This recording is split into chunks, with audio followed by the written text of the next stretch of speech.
So hello everyone, bonjour tout le monde, bienvenue and welcome to Openwork, Newspapers as Material, an artist talk by Myriam Dion. We're delighted you could join us today amidst all the Zoom talks and the end of semester. My name is Alex Kaminska. I'm an assistant professor in the Department of Communication at the Université de Montréal.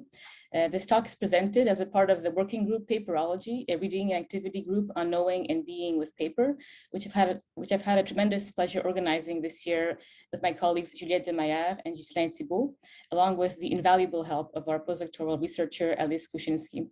Since last September, the Paperology RAG has brought together an international group of paper enthusiasts, including scholars, artists, students, and archivists to engage with paper as material across time periods, geographies, literatures, and practices. We've held monthly thematic meetings to discuss a selection of texts, and we have also held ad hoc presentations and workshops by artists and makers like the one today. So recordings of previous talks are on YouTube, and more information about Paperology can be found on our website, including our monthly reading lists and information about our globe-trotting DIY book. I'll let you discover that in the links in the chat. So we're thrilled to have Myriam with us today. Myriam is a Montreal-based artist who has developed a spectacular practice around paper and paper cutting. Her work is fine, delicate, precise, ornamental, meticulous, qualities that, as she says, are committed to restoring the dignity, temporality, and beauty of traditional manual and artisanal work. Today, we will get to hear about her work with newspaper paper, so newspaper pages in particular. She has an MFA from UQAM, the University du Québec à Montréal, and has a long list of accomplishments in terms of exhibitions, residencies, awards, acquisitions by collectors, etc., which I encourage you to discover online if you haven't already. Lastly, before we begin, a few housekeeping notes. This event is recorded. Please remain on mute while Myriam is giving a presentation, which will last about 45 minutes. During the Q&A session at the end, we welcome and encourage you to ask questions out loud. But if you prefer, you are of course welcome to use the chat instead, and I'll read your questions for you. We should have about 30 minutes for Q&A and finish about 12:15. So without further ado, and with great pleasure, I'll hand it over to Myriam. Hi, everyone. Thank you so much, Alexandra, for your presentation. I'm really happy to be here, so thank you for inviting me. And I'm in New York City for the moment, so I just finished a residency program at NARS Foundation. It was like a really good good residency. I have like a lot of fun, and I really enjoyed my time here. So it's my last day today. I come back to Canada tomorrow. So yeah, I'm happy to be with you this morning and to share you my practice. I have to say that I am like I'm a francophone, so my English is okay. But if there is like something that you want me to clarify, don't just ask me at the end of the discussion. I will be happy to explain more about my practice. So I'm going to share my screen because I have a lot of images to show you. Don't be afraid, like there's a bunch of images, but you're here to see my practice. So I'm going to be generous with you guys. So to begin, I want to show you my studio in Montreal. So as you can see, it's very simple. I just need a table and good light, and I can work, and a good X-Acto too, of course. This is like my main tools. I also use this kind of lamp when my eyes begin to be tired, maybe like, because I work a lot during the night and the evenings, and I prefer to do something else sometime during my day, you know, just to do something else during my life, because it's a very repetitive and a very long process. So I prefer to work during the evening and during the night when it's like a silent time in my day. And I use this lamp to help me. And as you can see, I also use this little stencils that I fabric myself to help me when I use very geometrical patterns that are very difficult to cut. So yeah, or sometimes I just draw directly on the paper. So this is my tools. And my studio, I don't know if I say this already, but it's in my home. So I know it's a big thing, like working from home this year. But for me, it's like, I really, really enjoy it, like, because I can be very productive. If I have like 20 minutes, I can work. So I'm trying to use my home as my studio. So this is my the table I use to heat, but I also use it to work. So it's like a large pieces, and I can use this table to change my project and to change my paper. And this is all my newspaper. I have a lot more, but I mean, I'm trying to get more space to accumulate it. And this is the studio I have at the NARS residency program. So as you can see, it's like way larger. So it was really cool for me to experiment that, you know, to have a studio outside of my home and to go to the studio and to very like, you know, you have to be very organized and to, you know, you have to plan your day. Like this is a working day. And it was really cool to experiment that. But honestly, I think I prefer to have my studio at home because I don't know, you can make your coffee and you can, you know, I feel more comfortable maybe. But I like this kind of, you know, the routine, or just go to the subway and think about your day and what you're going to work on. Like this part, I really appreciate this. And the light was absolutely beautiful in this studio. So if there is any artist in the audience, I really recommend this residency program.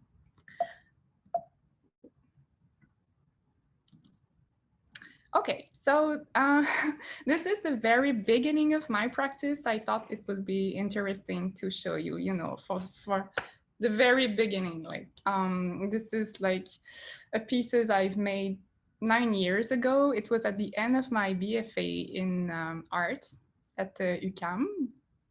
So honestly, I started to work with newspaper because I was an artist student, you know, student in arts, and I didn't have a lot of money at this time, and I was just looking for a very like accessible material, and I was like, oh, newspaper, you know, I can just find it at Berry UQAM, and but if I want to use it, it must be like very beautiful. I have to transform it, you know, and I have to magnify it, like do something incredible because it's a very cheap paper. So yeah, I'm trying to experiment, and finally it works. So I just continue in this way.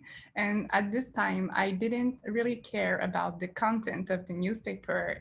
I mean, it was more like in an ephemeral perspective. And it was like more focused on nature and environment and recycling. And anyway, I mean, I threw this newspaper work in recycling after the exhibition. So it was like just, it doesn't exist anymore. So it was really in an ephemeral perspective.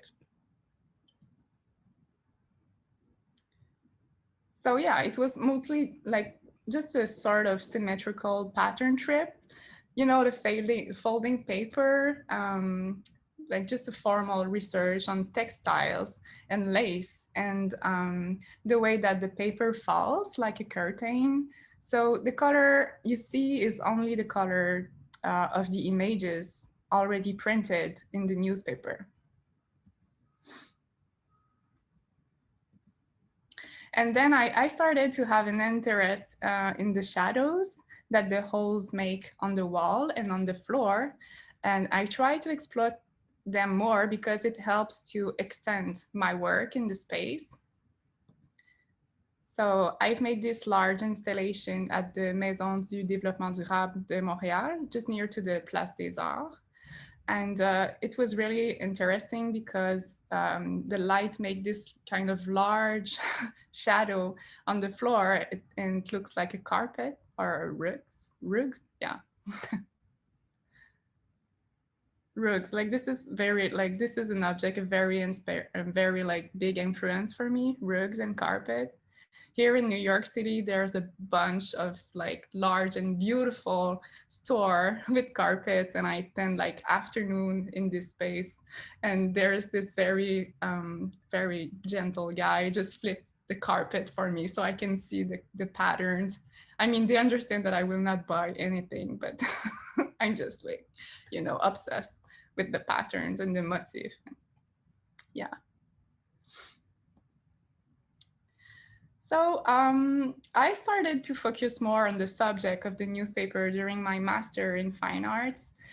And I kind of understand that it's like a very political and a communication media. So yeah, I'm trying to be more interested in the photographic quality and the politic content of the newspaper.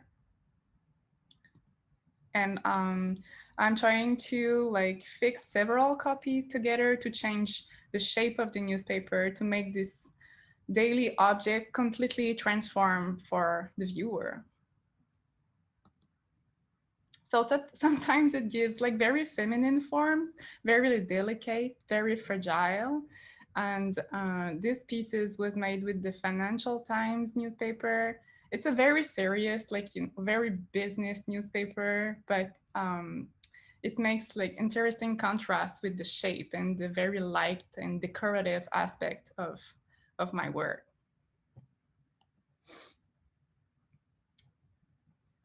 Yeah, so I must say that it becomes a bit like an obsession. And now I want to make the pattern always smaller and more complicated. And yeah, I also started to work with several layers of newspaper, and I put them together and I had colors. So yeah, and I had colors sometimes. I'm trying to use the color that are already printed on the newspaper. If I want like yellow, for example, I'm going to look for Videotron publicity or something like this. But when I want a very specific color, I can use Japanese paper, which is like my favorite paper, and I can tint it by myself, and I had color behind the cutting pieces, and then I recut the pieces. So yeah.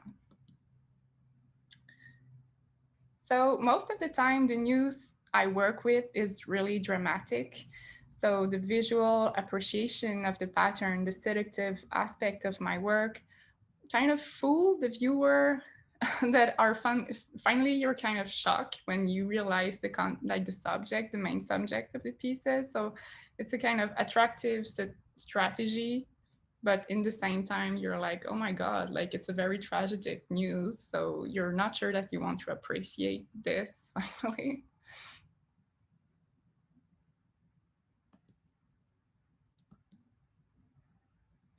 This is a series of work that I did about the refugee crisis in Syria and the civil war. I have accumulated several newspapers on this subject, and I wanted to reproduce like a large carpet and imitate the weft of a weaving, because it's a very important know-how there, which lost because there is a brink in the transfer of traditions in the refugee camps. Like families are destroyed and children have no longer access to the very, very precious culture. So yeah, I really try to make my work look more like a textiles, and it looks like a fragment of carpet, like if the border were frayed, you know. So what I like when I work with newspaper is that when I choose a subject, I have to document myself about it. Like I really have to make my own research. So it changed every day, and it helped me to transform my practice too, because it's a very repetitive practice. But working with newspaper allows me to change the topic and make research about what I'm working on and have an opinion on it, of course. So this exhibition was presented in Blouin-Division Gallery in Montreal, which is a gallery who represent me. And the work you see, like the large installation you see there, is actually presented at the Musée d'Art Contemporain de Montréal, so you can see it.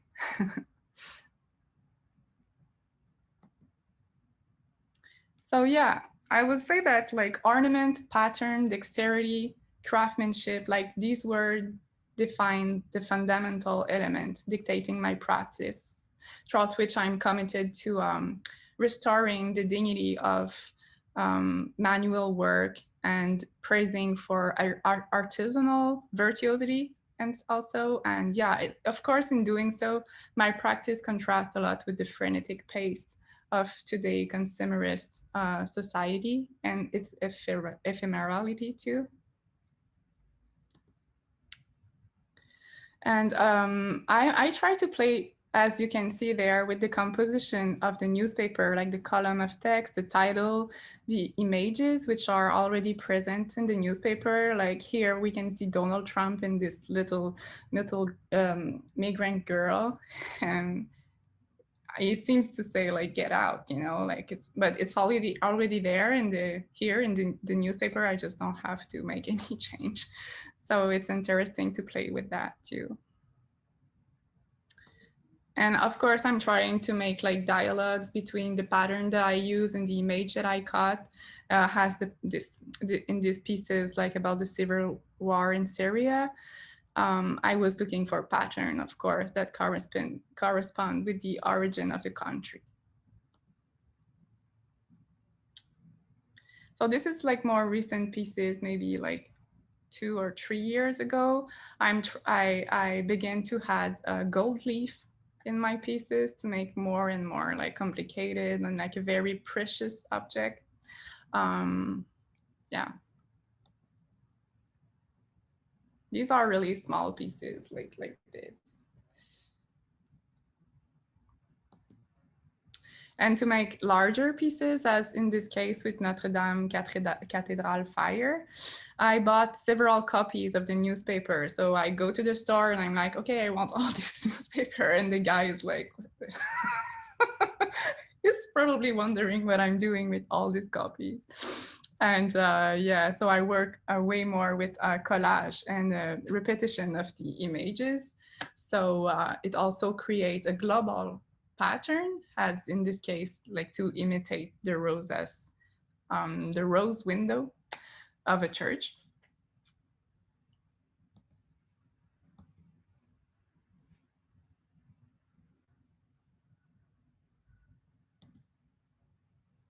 So yeah, I'm trying to to put forward a very high degree of manual dexterity.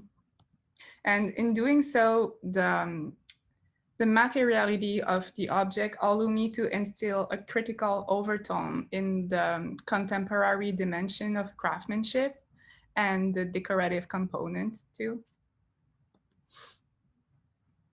And also in reusing and reinvesting a means of social and political communication that are the newspaper, I'm trying to, to redefine the use of this written support that is in brink of extinction, unfortunately. Oh, and this is the pieces that you can see at the Musée d'Art Contemporain de Montréal. I don't know what it's not supposed to be here.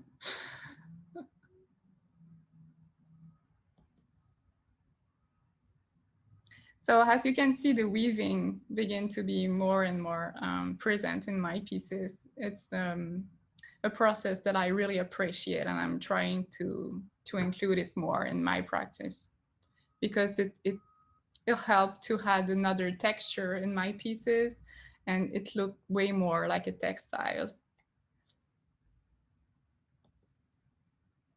This pieces was about the California wildfire.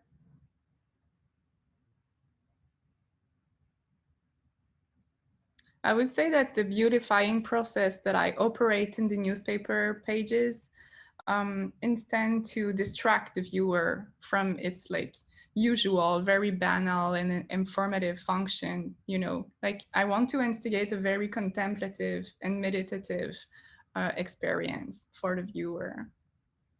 This is my recent work, you know, because I work with newspapers, so I didn't really have the choice to work about coronavirus. Um, yeah, so I just accumulate images, you know, and it was kind of very interesting images, very intense and very weird at the same time, you know, like this empty space. Yeah, so it's important. Like it's a very disturbing historical moment, and it still is. So yeah, I did a few work with this topic, and actually, I think it helped me to absorb all of these changes and make a transition with what what was going on. You know.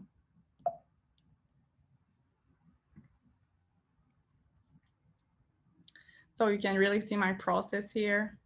This stencil is very old. I make like all this little plaster with with tape to help to resist, but I'm gonna make a new one probably. This is the final pieces. So the very like luminous fluorescent color, I used the Japanese paper and I put gouache on it. I use acrylic gouache. Gouache is like my favorite one. It's very pigmented.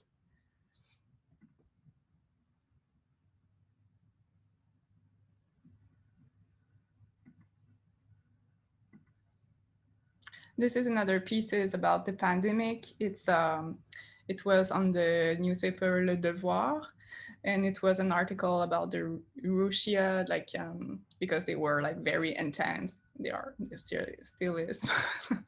I used very traditional scarf in Russia, you know, that grandma put on their shoulders with a lot of roses and flower on it. It's beautiful. So I just reproduced this object, and in the middle I put these images. It's on the Place Rouge on Moscow, like this very popular famous places that was totally empty.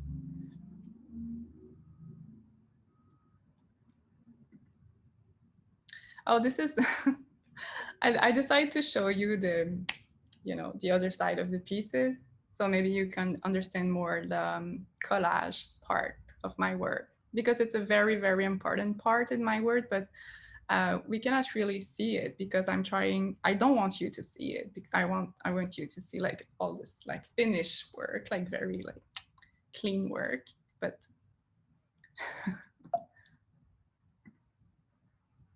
this is another pieces about coronavirus, but for these pieces, I completely, totally invent the central images. So, you know, I put this tree and this two person, but it's like totally like invented. It doesn't exist. Like, so it was about the pandemic in Spain. So I just choose all the images and I invent this image.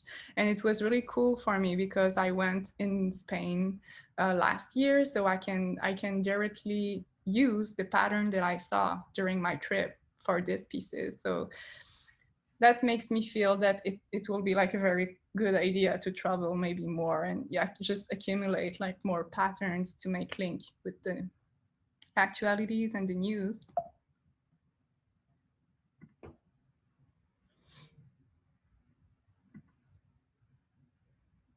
That part was very hard because, you know, there's a lot of layers of paper and there is a limit for me to to cut the paper. So I have to take poses. Like you cannot work more than, I don't know, maybe 1 hour for this part because I'm gonna hurt myself. So, but it's like very interesting, I think, with the colors and the layers. So I'm trying to make more like this. And this is the other side.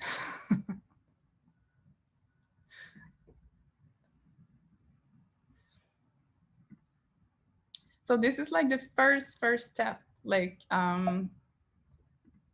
this is all it was about the fire in California last year.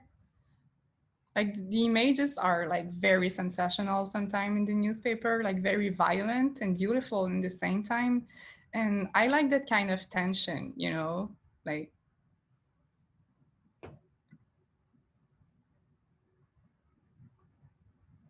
So this is the first layer, and this is the final work. And to make all the flower, I used a very old book about wildfire in California. So it was like very old illustration of roses, and this very typical, I think it's like poppy in California, but it's orange. And yeah, I just trying to reproduce it. And there is also a very huge inspiration about like art and craft movement, of course, William Morris and all the decorative movement. So at my home, I have like a lot of books about this art and craft movement. It's a very like big influence for me. And as you can see, I always let the legend of the images, so that can give like this little information for the viewer to try to understand like the subject of the work, but I think it's kind of obvious, but yeah. And I always let the date too in the title of the newspaper.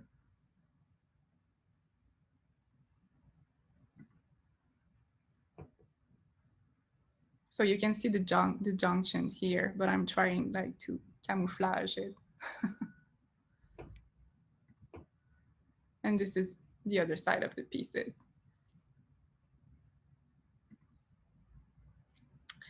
Oh, and yeah, I don't know, maybe 4 years ago or 3 years ago, I started to work with very old newspaper because sometimes, you know, I'm not really inspired with what happened in the news.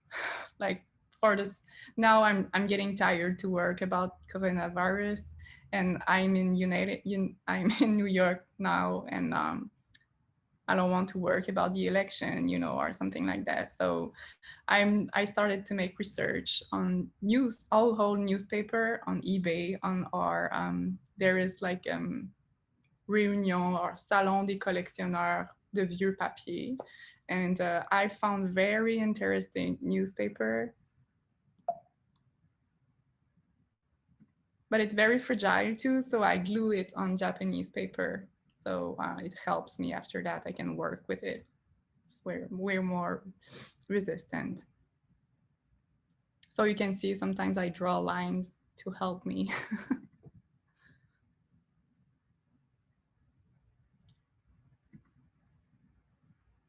And this is the gold leaf.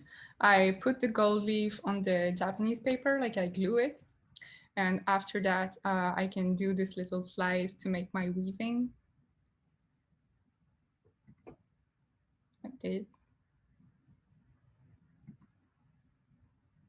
Oh yeah, important part. My work is framing, you know, so it helped for the preservation of the work, you know, because it's kind of very important part in my work. So I'm trying to make, of course, a very good documentation of my work because it will change in the time because it's full of acid, so it's gonna be like yellowish, but I kind of love it. And I think that the person who buy my pieces, they know that it's newspaper and that it will change, and it's like a poetic part of my work.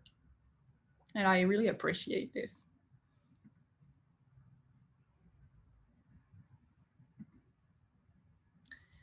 And this is a very recent pieces I've made. It's at the Blouin-Division gallery. So it's a whole newspaper. It's about like Emmeline Pankhurst. Because I'm trying to make a collection of women, how woman appears in the newspaper, you know, because it's an object produced by men and written for men at the time, like maybe not for the moment, not now, but so I was curious to see how women appear in the media. And I would like to make like I don't know, maybe a production or an exhibition with this. So this is the installation at the Musée d'Art Contemporain.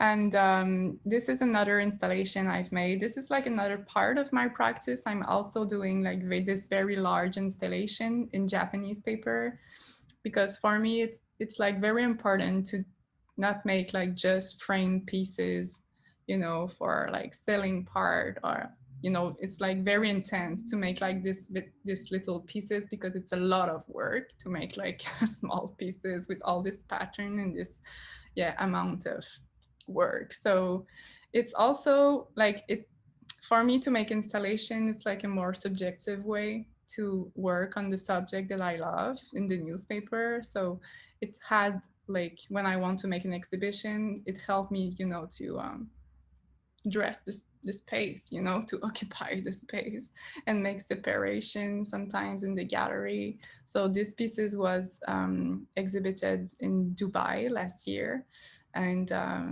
it was really fun to realize, because I can tint this large paper by myself.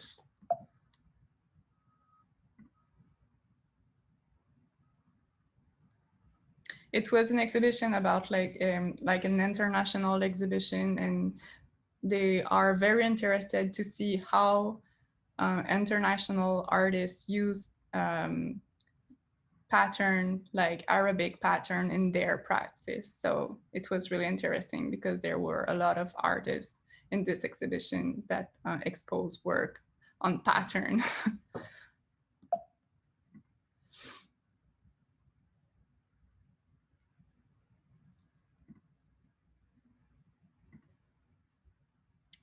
Yeah.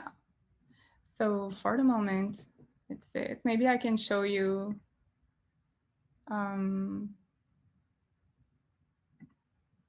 like my more recent work. This is a very recent work I've made during my residency program. So I found this newspaper about Isabella Goodwin, which is the first woman detective to be appointed in the New York City detective forces. Yeah, so we cannot see what you're showing right now, because we're still on the other okay. window. Je vais arrêter ça. Je vais repartager mon écran. Can you see it now? Okay, great. Okay. Sorry for that. So this is the pieces. And this is Isabella Goodwin. And of course, like the article was so condescending. It was like, yeah, don't worry. Like this is a woman, but there's a lot of people to look at her. So I just remove all the article, and I'm trying to put her like in the middle of the pieces, you know, and I've made like all this ornament around her, you know, to magnify it and to be like proud of this woman. And it was on the woman section of the newspaper, which is completely ridiculous, because it's important news. You know, it doesn't just concern the woman. And to make like the whole pattern, I use a bobbin lace pattern that was printed in the back of the article in the woman section. So I just reproduce this bobbin lace pattern to make like this shape, this whole shape. Of course, I transform it a little bit, but it was like the base. And I also made this installation during my residency program. So my first idea was to make like 20 flags, but finally it was not like, I didn't have the time, but maybe for another project or another exhibition. So it allows me to see what it looks like. And it's Japanese paper, so I tint it, and I've made the pattern with the leaf that I found in the High Line in New York. So yeah, and I really wanted to make, like, you know, a flag, it's a very political object, but this subject is very not political. Like, everyone can relate with nature and environment. So I want to make a flag that everyone can just understand and agree with. So, and I've made this very fluorescent color, like an orange color, to talk about like the artificial nature, and you know how plants have to change because of the climate. And yeah.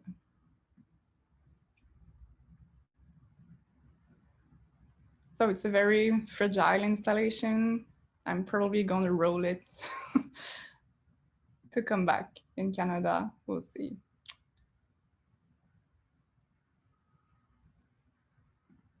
Yeah. So maybe I can show you, like, I don't know, it's not like very, you know, in Zoom, it's not very good, but I can show you pieces that I'm working on. Like, I would like to finish it here, but I will not have the time, so.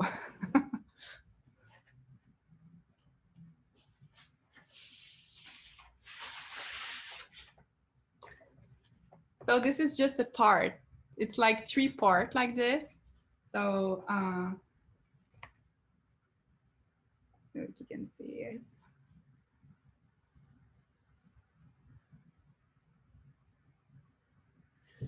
So this is an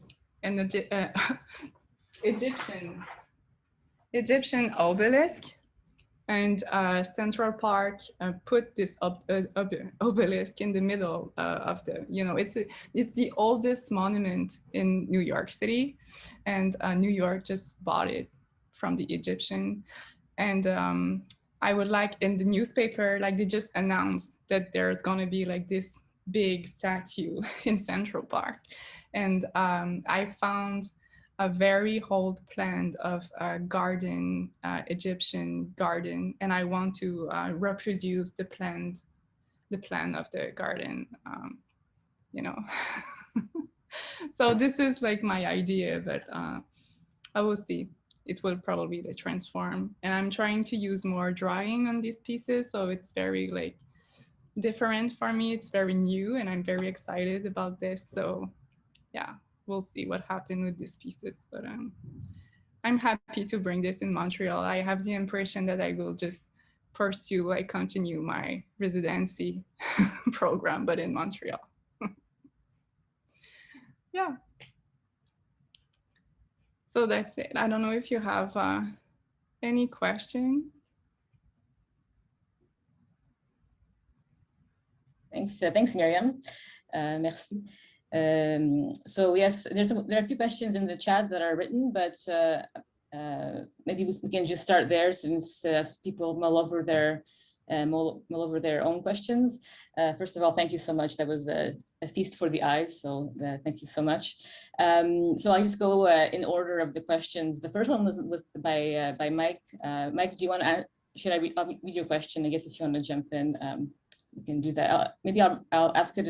It's in both languages, so I'll read both. Do you think about the connection between direct experience of material and mediated experience of news? If so, what are your thoughts? Pensez-vous au lien entre l'expérience directe du matériel et l'expérience médiatisée de l'actualité? Les pas échéants, qu'en pensez-vous? Entre l'expérience directe du matériel puis l'expérience de... médiatisée de l'actualité. Je sais pas, pour moi, il y a comme, yeah, try to make an answer in English.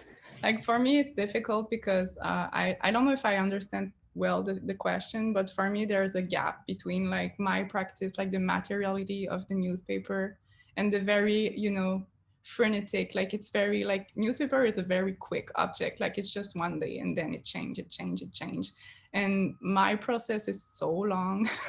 And so like I have to put a lot of time in an object that is like very ephemeral. So yes, of course I think about it a lot, but I don't know if it's like it's the point of the question. I'm not sure, but yeah, I think it's a strategy for me, like a contrast strategy. Mike, did you? If Mike is still here, do you want to follow up, or are we good with that? I'm still here. That's somewhat what I was thinking about. I was also thinking about your audience and how your audience sees the news, the sensational aspect of the news that you started with, and what you've done with it, and if you think about them and how they're looking at the picture. About the sensational object?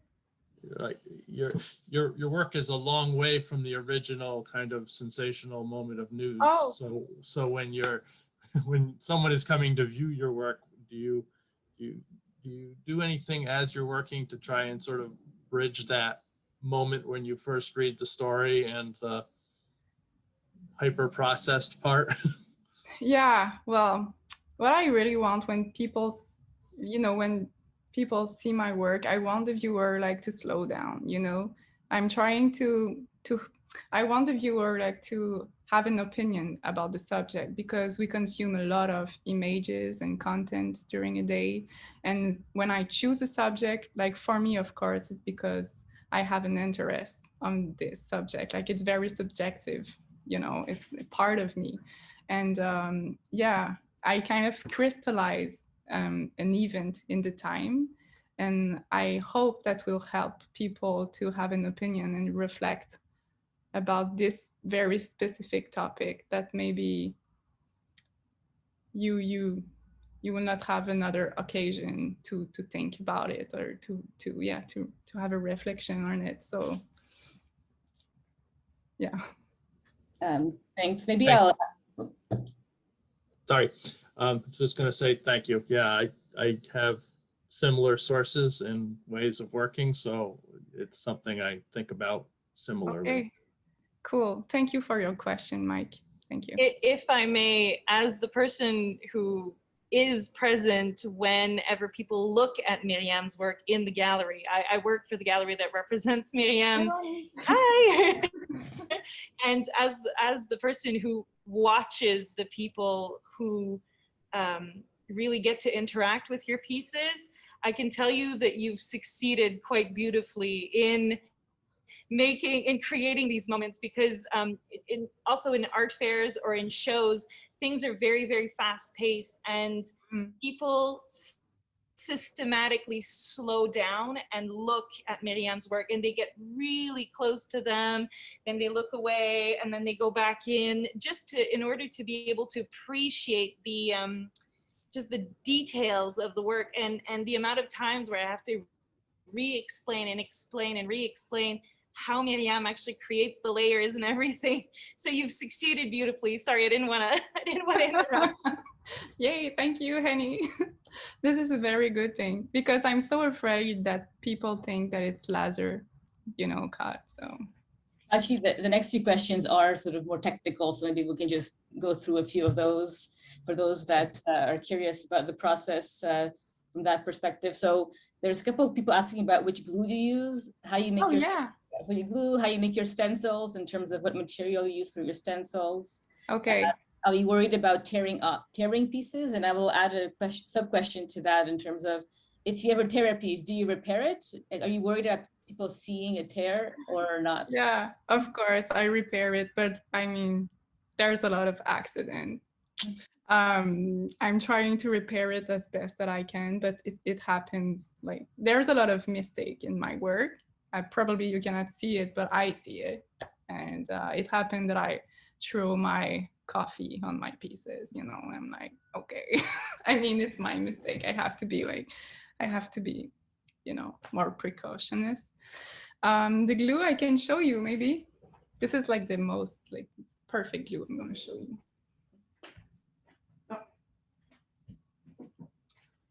So it's this one. It's like a Musial glue, like very good glue. Non-acid, like a Museal. So it's a glue they use to make the books, like the comme l'épine du livre, like the very flexible part of the book. So I really appreciate this glue. I can show you the information later if you want to. You can find it at Omar Dessert or Kama Pigment too. And for my stencil, I just use normal paper because sometimes I print directly the pattern, on my paper, so I can cut it and then I reuse it. But yeah, it's very simple, very, very simple. And then we have a question by, thank you for that, Catriona. Catriona, I'll read your question unless you want to jump in. Yeah, so first of all, Thank you so much for sharing this absolutely captivating work. I am very curious about your take on the relationship between words and images in newspapers and how you use them.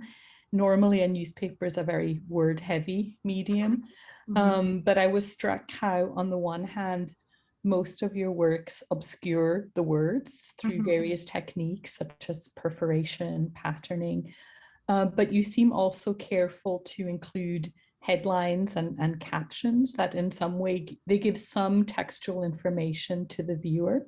So can you talk a little bit more about how you see that interplay and exchange between word and image? Of course, like this is a very good point. Thank you for this. During my master in fine arts, I really tried to, let some word in the newspaper just to invent new sentence, and you have to be like very attentive to see it.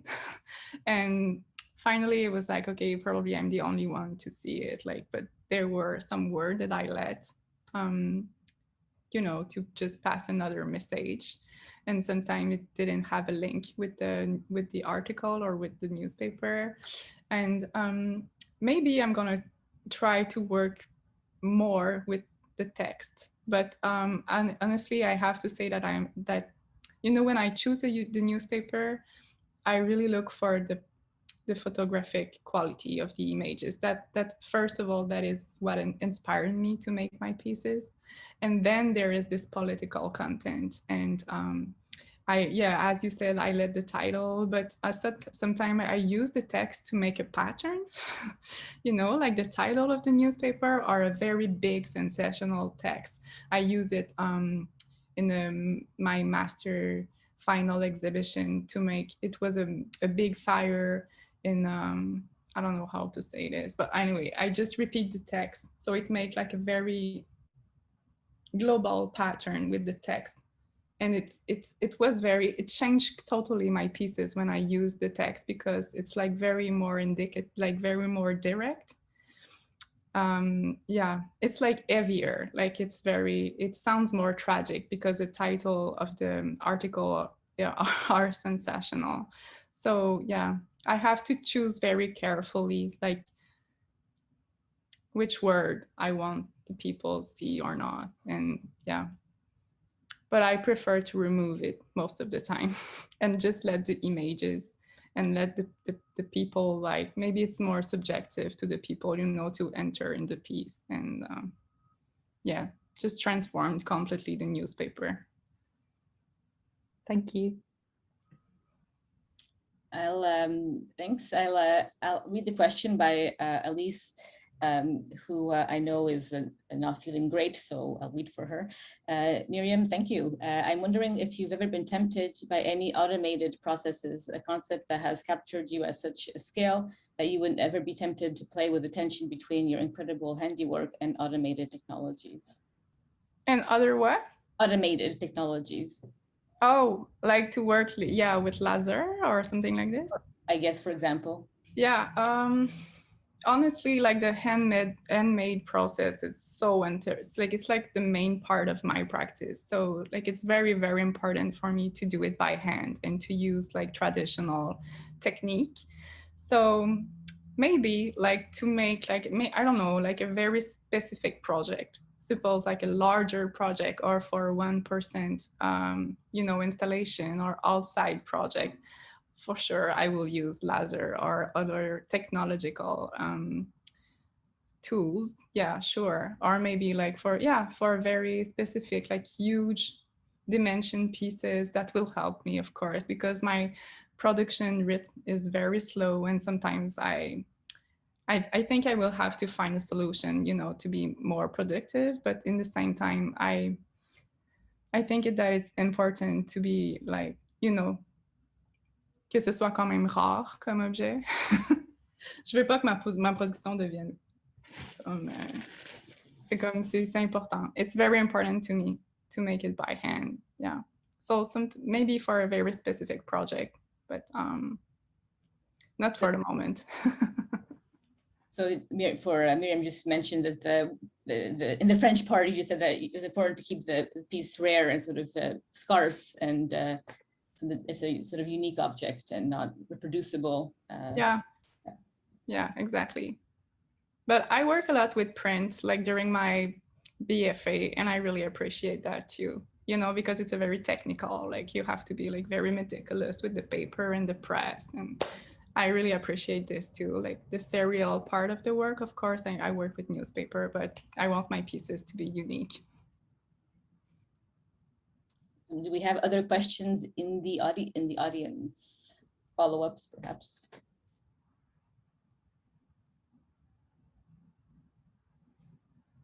Juliette, do you want to jump in?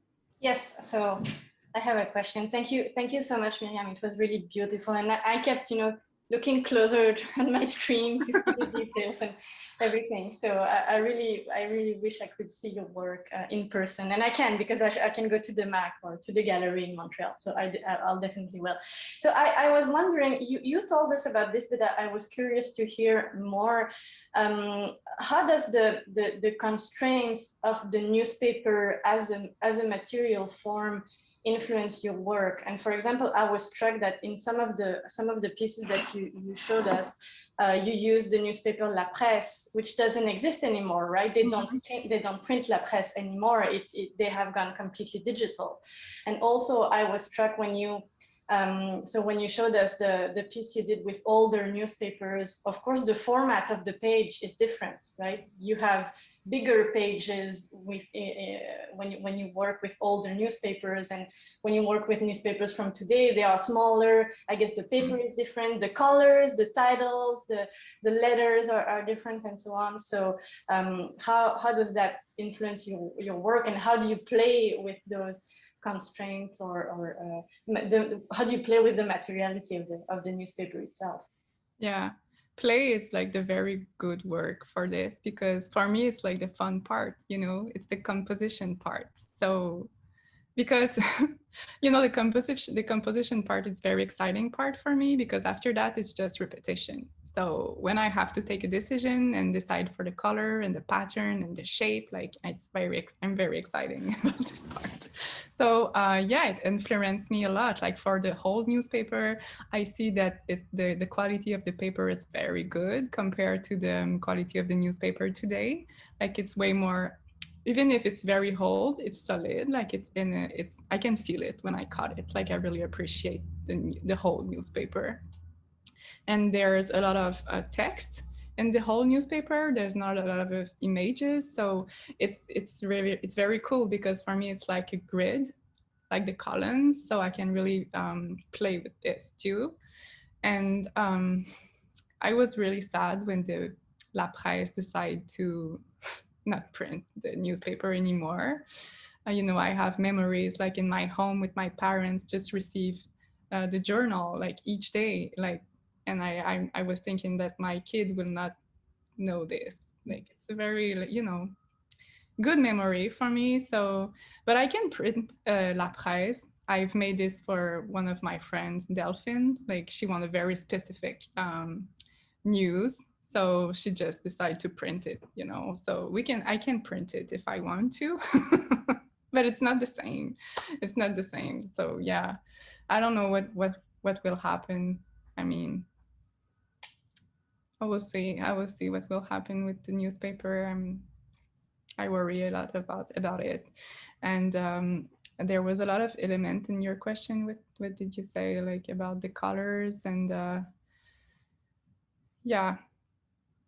I think I prefer the colors in the newspaper. Like it's a very important part for me too. Like it direct like what color I'm gonna use to you know, like to make the images pour comme la mettre en valeur.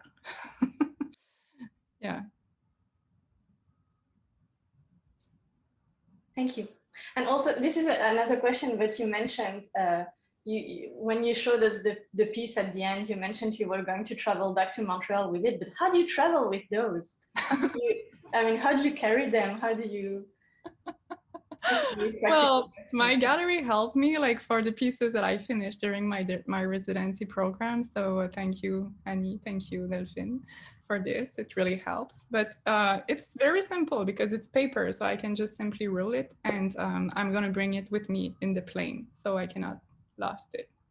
and the border, like they sometimes they just like, you know, they don't understand. I'm like, this is paper, and they're like, oh, okay, fine. So, and anyway, the pieces is not finished, so it's not like an art pieces. So I think it will be good for this one.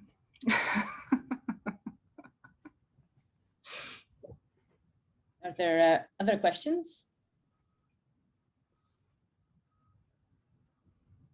I might jump in if in that case with one of my questions. It's hard to know which one to pick, but one of the things that I found really interesting in your work, well, just to bounce off with what Juliette was saying, was the play with your work. I found interesting also that you started incorporating like the fold, like folding practices in your paper, so it makes it look like origami almost in certain parts. I'm not sure if that's like something that you're sort of including on, you know, like you're studying on purpose, or so it seems like your work as it's growing, you're not only layering pieces physically, but you're also adding more and more types of practices. Like first you have cutting, then you have you know, like folding, weaving, then you're like a collage artist at the same time. And so that's why when I was preparing my little introduction, I didn't call you a paper artist, because I'm like, no, well, she does use paper, but I wouldn't just, maybe you, I don't know how you would define yourself, but that's sort of a question about how you're expanding your work. And one of the things that I also enjoyed was when you talked about your interest in textiles and integrating weaving and integrating gold leaf. I wonder, to what extent do you have your own limits as to how much you want to integrate other materials? Like, for example, have you ever thought about weaving with textiles into your paper, or have you ever used paper made of rags, so that the paper itself is already a sort of textile? So I just wonder about that relationship between, you know, like to what extent do you have sort of your own definition of what you can or cannot do in terms of material composition? Mm-hmm. Oh, thank you for this very interesting question.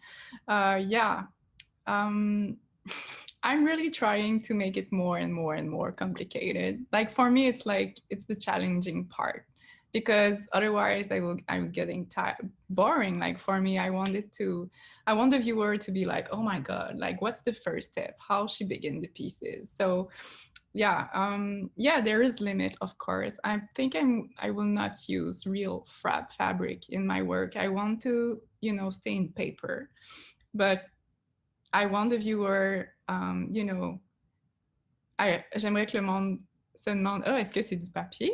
Parce que ça a l'air d'être du tissu, but I want to stay in paper, but look like textile. I want to imitate techniques. And I think that this is the part that make the artisanal part transform in contemporary art, because I include a lot of technique and I transform it in art pieces. And it's my way to revaluing. I have to transform. I cannot just imitate. I have to, you know, il faut que j'aille plus loin. Tu comprends? Sorry, go ahead. No. Like for my last pieces, I'm trying to include more drawing on it, but I don't want to go in an illustration part. Like I have to, you know, to be like very precautious with the limit of the medium. And yeah, it's like, it's a challenging part for me, and I want to transmit more and more and more, transform my practice, because yeah, as I already said, it's very repetitive. So including new material on it and new process that help me to transform it, and yeah, to develop my practice, even if it's a very repetitive process. Maybe just had a quick question. I was wondering, Myriam, if you could just talk about where you ventured away from newspaper, but you still used paper in your practice. I'm thinking about the special commission that you did for the quilt, or the series that you did using the catalog pages from the beauty pageant judge book. So I was wondering if you could talk about that series. Yeah, this is a good point too. That's right. Sometimes I work with other other paper too, but it's always like very specific paper, like very interesting paper, or the paper that have political qualities or a visual qualities, like this. I had this collection about comment on dit ça en anglais, comme model, like un concours de beauté. Yeah, the beauty pageant Beauty pageant for the judges that they would receive about the. Yeah, it was really intense. Like this, it described, like the weight of the girl, and there was like this little knot, like of the judge. It was very very intense. So I transform it, and yeah, for a special commission for me, like it's very cool to work with other type of paper to like it challenged myself to find a solution. I'm very in the materiality of the thing. So yeah, I'm very open to work with other type of papers, and yeah, to transform it with patterns. And I work with the cravat to see like yeah, so I think it's another possibility for me, like in the future, maybe to work with other type of, but I like to work with newspaper because, in the past I worked with my photography, like with my images, but there's too much control on it. Like it's very interesting for me to work with something that I don't make, first of all, that I didn't choose like the subject. Like I choose a subject, but I didn't make like the newspaper. So I have to work with something that I didn't make by myself. Yeah. Other questions? Ghislain? Myriam, thanks so much for your amazing work. It's really beautiful. I guess I have more of a comment than a question. I wanted to hear a bit more about sort of the conscious decisions that you're making in removing some information. In the work in the reading group, we've been reading about scrapbooks, which are meant to preserve over time pieces of newspapers that otherwise would be ephemeral. And in your work, you actually remove and censor some stuff. So I loved how you censored the patronizing tone of the article on the first women detective, and how you've gendered the Financial Times, for instance, with the form. So I just want to hear you a bit more on these decisions, because you actually cut and remove, and I like how this is sort of an intervention. And I kept thinking about the concept of détournement and guy de base sort of tactics, strategies, using quotidian uses and quotidian object to sort of make political statements. So if you could say totally. This is a very good point too. Thank you for all your observation. It's very cool. Yeah, so it's funny that you say that, because during my residency program at NARS, I had a studio visit with a girl who worked at the MoMA in the archive section, and she was like, "Oh my God, you cut the newspaper!" Like for her, it's like it's a very important object, But in the same time, she was like, I prefer it like this, like it's way more interesting, like in this way, but you destroy the newspaper, but in the same way you transform it and you make a new object with it. So, and you talk about your time too in doing this, like you make your own personality on it. So it's a new archive, like a new, So I was like, oh, this is interesting too. But I mean, it was funny because she was kind of shocked that I destroy an historical object. Yeah, so you're right, like she's right. I mean, it's an exacto, it's a cutter. Like I hurt the newspaper, like it's another strategy part contrast in my work, because I make something very like ornament, fragile and kind of beautiful, and like, but with a destructive process. So yeah,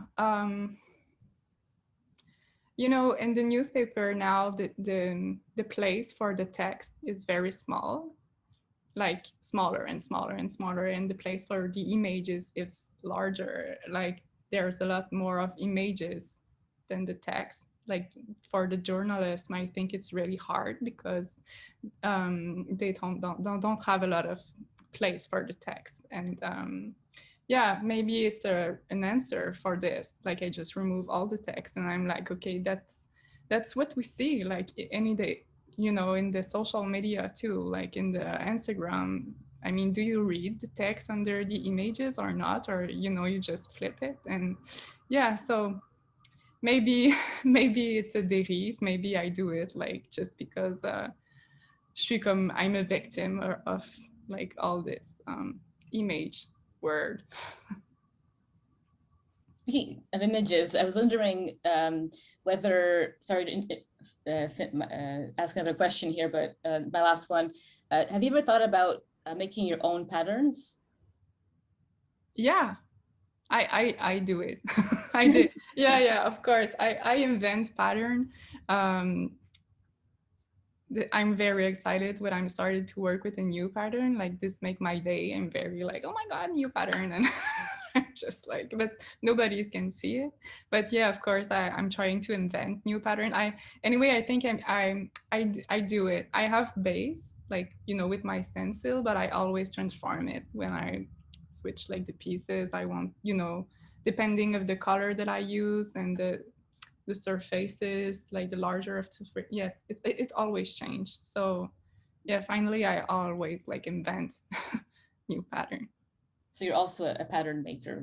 We could add that to the list. Yeah. Other questions?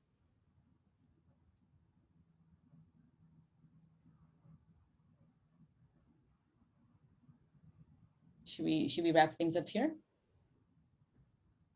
Co-organizers, are we set? Perfect. So thanks, Myriam. The talk is recorded, so we'll be able to put it on YouTube hopefully soon. And thanks everyone for joining us, and especially Myriam for sharing so many of your images and thoughts with us. So thanks everyone. Thank you for inviting me. I was really happy to be with you today.